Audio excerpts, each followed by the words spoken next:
Hi, I'm Scott and I am doing a demonstration on our Cheviot Lamb Belly Keema Dumplings.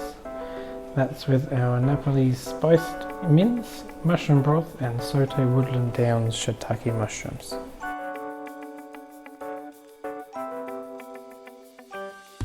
I really enjoyed making this dish using New Zealand lamb and combining it with international flavour. We have a various amount of herbs and spices, coriander, fennel, momo masala and chaat masala, and then a couple others just to create our own blend. So we toss the spices and toast them off in oil, and we add the spice mix to the mince and then add some extra raw onion and raw garlic to the mince. We pop the mince in the middle of the pastry, fold over the pastry, and then it's a bit of a fold push press motion, and that creates the parcels there.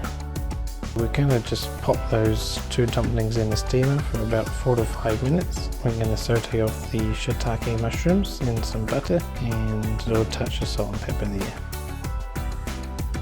Inspiration for this dish was a collaboration with my other two chefs, which are from Nepal. Having a different culture in the kitchen really opens my eyes to their way of cooking. The mushroom broth is pre-prepared. We've sauteed off some dried mushrooms, onion and garlic thyme, added some water and then simmered that for 6 hours just on a very slow heat. And we're going to just bring the broth to a simmer, and then we'll strain those mushrooms off to create this clear liquid at the end. So the dumplings are ready to go. It's been 5 minutes and now we're ready to plate up. These dumplings go into the middle of the bowl, and then we shall add some saute mushrooms around the dumplings.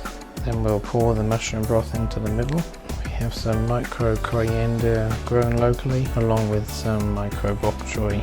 And here we have our Cheviot Lamb Belly Keema Dumplings, our Nepalese spiced mince, mushroom broth and saute Woodland Downs shiitake mushrooms.